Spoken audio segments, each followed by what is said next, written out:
अस्सलामुअलैकुम स्टूडेंट्स, कैसे हैं आप सब लोग। आई होप कि आप लोग बिल्कुल ठीक होंगे। Welcome to our YouTube channel AK coaching centre.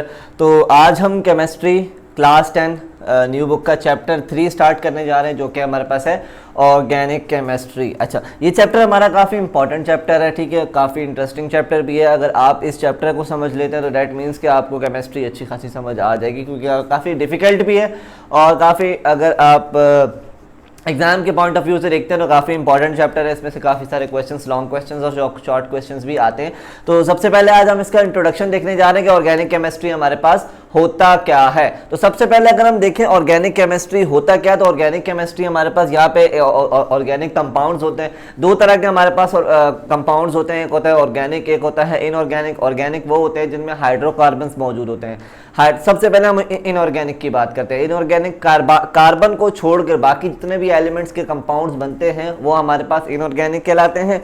और कार्बन कंटेनिंग कंपाउंड, जिसमें कार्बन और हाइड्रोजन मौजूद होता है, हाइड्रोकार्बन मौजूद होते हैं, वो हमारे पास क्या कहलाते हैं, ऑर्गेनिक कंपाउंड्स कहलाते हैं। ठीक है, यहाँ पर हमारे पास डेफिनेशन लिखी हुई है। Organic compounds are hydrocarbons. Hydrocarbons मतलब कि उनमें कार्बन और हाइड्रोजन दोनों मौजूद होते हैं। एसेंशियल एलिमेंट हमारे पास कार्बन होता है, उसके बाद जो सेकंड मोस्ट इंपॉर्टेंट एलिमेंट है वो हाइड्रोजन होता है। ठीक है, एंड देयर डेरिवेटिव्स। डेरिवेटिव्स का मतलब क्या होता है कि कार्बन और हाइड्रोजन के बॉन्ड से हासिल होने वाले जो कंपाउंड, अदर कंपाउंड्स होंगे, जो बाकी कंपाउंड्स होंगे, जो हमारे पास कार्बन और हाइड्रोजन के बॉन्ड बनने के बाद हासिल होंगे, वो उनके डेरिवेटिव कहलाते हैं। ठीक है, जैसे हमारे पास ये यहाँ पे CH4 है, किसके साथ रिएक्ट कर रहा है, क्लोरीन के साथ रिएक्ट कर रहा है।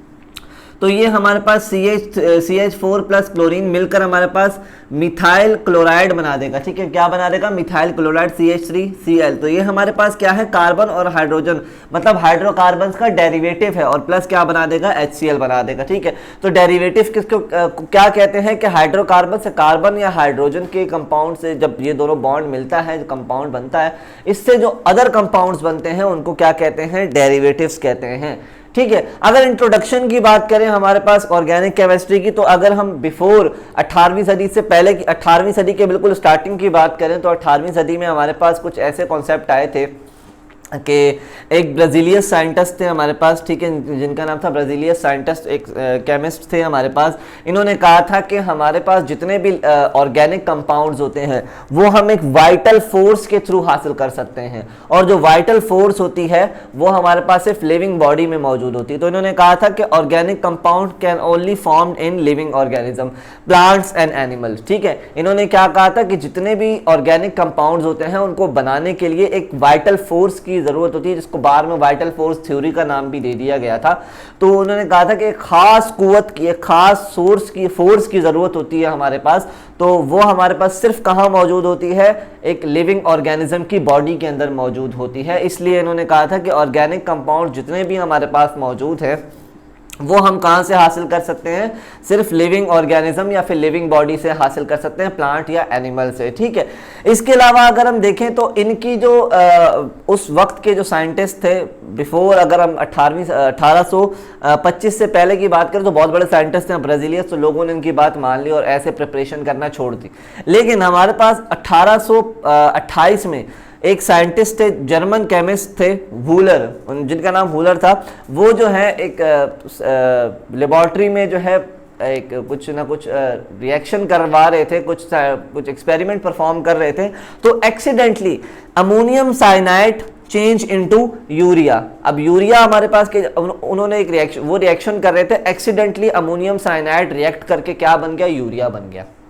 अब यूरिया क्या है हमारे पास, यूरिया एक ऑर्गेनिक कंपाउंड है। अब कैसे बना ये, तो हमारे पास जब अमोनियम साइनाइड यूरिया में चेंज हुआ तो इन्होंने एक थ्योरी पेश की। इन्होंने ये कहा कि ऑर्गेनिक कंपाउंड जितने भी हैं वो सिर्फ लिविंग ऑर्गेनिज्म से हासिल नहीं कर सकते, हम उनको लेबोरेटरी में भी प्रिपेयर कर सकते हैं। दैट मीन्स कि ये ब्राज़ीलियस की जिन्होंने उनकी थ्योरी पेश की थी, उन्होंने उसको रॉन्ग प्रूफ कर दिया और कहा कि सिर्फ एनिमल और प्लांट, लिविंग ऑर्गेनिज्म के अलावा भी हम जो लेबोरेटरी है उसमें भी जो है ऑर्गेनिक कंपाउंड्स हैं वो हम क्या कर सकते हैं, प्रिपेयर कर सकते हैं। जैसे इन्होंने ये अमोनियम साइनाइड NH4OCN से इन्होंने क्या बना दिया, यूरिया बना दिया। देखें अब एक और चीज़ हमारे पास मौजूद होती है ऑर्गेनिक कंपाउंड में। ऑर्गेनिक कंपाउंड हमारे पास हाइड्रोकार्बन्स तो होते ही होते हैं, लेकिन इसकी एक सबसे बड़ी एग्जाम्पल ये होती है कि ये हमारे पास इनमें जो in which covalently bonded carbon is essential. ठीक है, इसमें जो कार्बन का बॉन्ड होगा वो हमेशा कोवेलेंटली होगा। दैट मीन्स कि उसमें क्या होगी,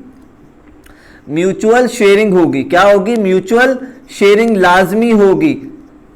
समझ आ गई। कार्बन का हमारे पास क्या होगा, कोवेलेंटली बॉन्ड होगा और कार्बन की जो है जो इलेक्ट्रॉन्स है उसमें म्यूचुअल शेयरिंग होती है। ठीक है, तो ये हमारे पास कहलाते हैं ऑर्गेनिक कंपाउंड। अच्छा, इसके बाद अगर हम देखें अमोनियम साइनाइड से क्या बना, हमने यूरिया बना दिया। तो इसने जो है वुलर ने क्या किया, ब्राजीलियस की थ्योरी को फेल कर दिया। ठीक है, अगर फॉर एग्जांपल हम अगर कुछ कोवेलेंट बॉन्ड की ऑर्गेनिक कंपाउंड की एग्जांपल देखें तो सबसे मोस्ट इंपॉर्टेंट और सबसे कॉमन हमारे पास एग्जांपल आती है CH4 की।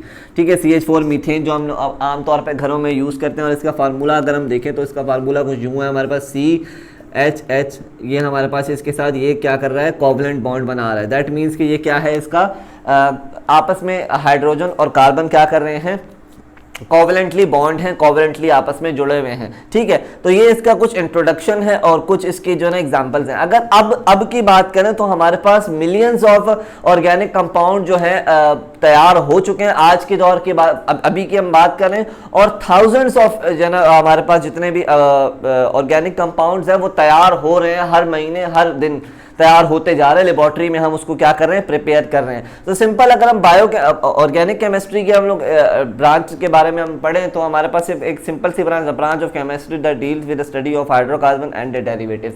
एक ऐसी ब्रांच साइंस केमिस्ट्री की एक ऐसी ब्रांच जिसमें हम सिर्फ हाइड्रोकार्बन्स के बारे में बात करते हैं और उनसे हासिल शुदा उनके डेरिवेटिव्स के बारे में बात करते हैं। वो क्या कहलाती है, ऑर्गेनिक केमिस्ट्री कहलाती है। अच्छा, इसमें एक छोटी सी चीज और है, कुछ हमारे पास ऐसे कंपाउंड्स हैं जो कि हमारे पास जिसमें कार्बन तो मौजूद है लेकिन फिर भी वो क्या कहें, ऑर्गेनिक कंपाउंड नहीं है। फॉर एग्जांपल हमारे पास CO2, ठीक है, CO2 हमारे पास एक कंपाउंड है।